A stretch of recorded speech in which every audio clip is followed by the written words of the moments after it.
Every day we take in fluids and electrolytes, and we excrete fluids and electrolytes. For things to remain the same then, what goes in must equal what comes out. Our daily electrolyte and fluid requirements are thus dependent on what we excrete in our sweat, urine, faeces and other losses. How do we then figure out what our daily requirements are? Easy. NICE guidelines tell us. This is what the NICE guidelines say are the daily requirements. If you want to provide your patients with the gold standard of care, you need to memorise these numbers.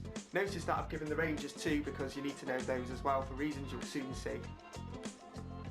So let's calculate my daily requirements then.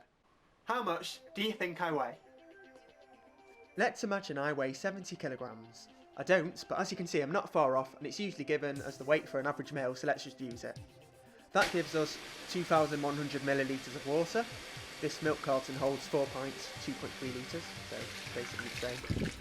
We have 70 to 140 millimoles of sodium. I'm representing that with a teaspoon of salt, which contains 6 grams of salts and therefore 104 millimoles of sodium. We have 35 to 70 millimoles of potassium. I'm representing that with half a teaspoon of salt because I don't have any potassium chloride, but if it did, it'd look much the same as sodium chloride. And finally, we have 50 to 100 grams of glucose. So this is what I have to consume every day as my maintenance fluids. If your patient is unable to fulfil their daily requirements via the oral or nasogastric route though, you need to fulfil them intravenously. And that's tricky because everyone has different fluids and electrolyte requirements, so there's no one bag of fluids that will do the job for everyone.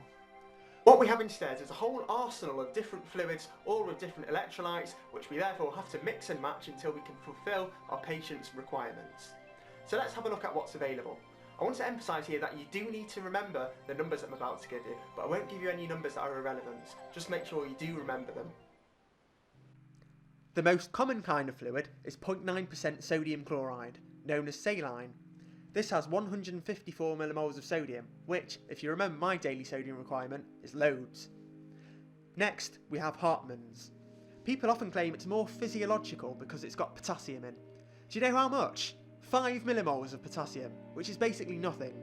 Also, if you remember, we're not interested in what's physiological when it comes to maintenance fluids because we're not losing serum every day. We're losing urine, sweat, etc.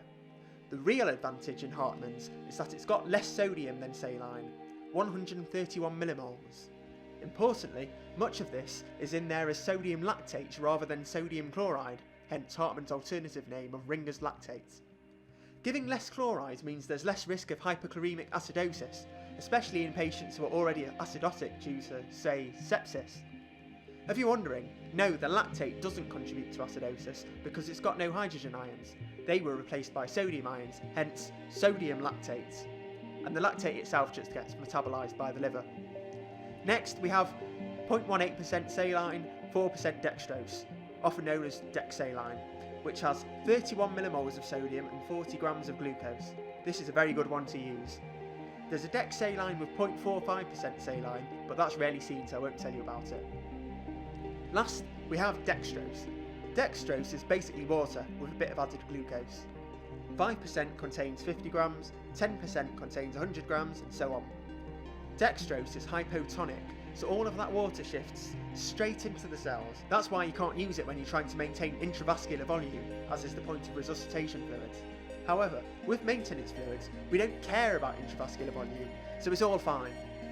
5% dextrose is the one that's isoosmolar with plasma, and is therefore the most preferable concentration. Any concentration above that is hyperosmolar, and therefore syrupy and horrible. But remember, osmolarity is not the same thing as tonicity. Tonicity only includes the osmotically active ions that can't cross the cell membrane, so all dextrose solutions, no matter the concentration, are all hypotonic. So those are the types of fluids that are available to us. I'm now going to flash up my daily requirements we calculated before, and what's available to us, and I want you to prescribe my maintenance fluids. Pause the video now and you can continue when you're ready for the answers and an explanation. Before I continue, I want to remind you that before you prescribe any fluids, you must assess the patient's fluid status. Check their observations, fluid balance, use and ease, and check if there's any reason you should restrict fluids like renal or heart failure. You must then decide if the patient actually needs resuscitation fluids. If the answer is no, then and only then may you proceed to prescribe routine maintenance fluids. The first answer I'm going to give you is colloquially known as 2 sweet, 1 salty. It's not the best answer you could have given, as I'll demonstrate, but it's something I need to talk about because it's so well known. First, we want to satisfy my sodium requirements. A bag of saline will do. You'll notice this actually provides too much sodium, but as long as it's not way too much, that's okay. Remember that most people exceed their daily salt requirements in the Western world. That's why the incidence of hypertension is so high. Next, we'll think about potassium. For adults, pre-made bags of saline or dextrose only come with 20 or 40 millimoles of added potassium, so you have to choose one of those. We shall try to distribute it as evenly over time as possible, so we'll add 20 millimoles to our bag of saline, and then we'll add more to a second bag of fluid.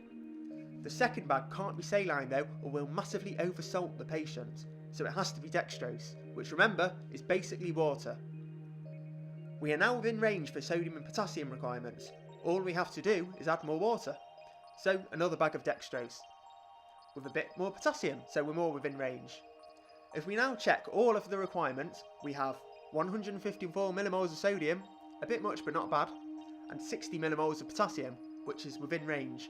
Remember that potassium is the one we'd worry about giving too much of because it can stop your heart, so you might want to give 40 millimoles instead depending on use and ease. Next we have 3 litres of water, which is a bit over, but as long as the patient's not in heart failure or something, it'll be okay. People drink more water than they need to all the time, it just gets urinated out providing their kidneys are functioning well. Finally, we have 100 grams of glucose, also within range. Give each bag over 8 hours, and that's a whole day's worth of fluids and electrolytes. Just as a warning, potassium should be given no more than 10 millimoles per hour, so always do a last check for that or you'll kill someone. We're fine here then. And that's how 2 sweet, 1 salty works. If you're 70 kilograms weight, it's not bad, but if you're not, I'm sure it's clear that it doesn't work very well, and that's why you need to know everything I've told you so you can work it out yourself. A better regimen for me would have been as follows.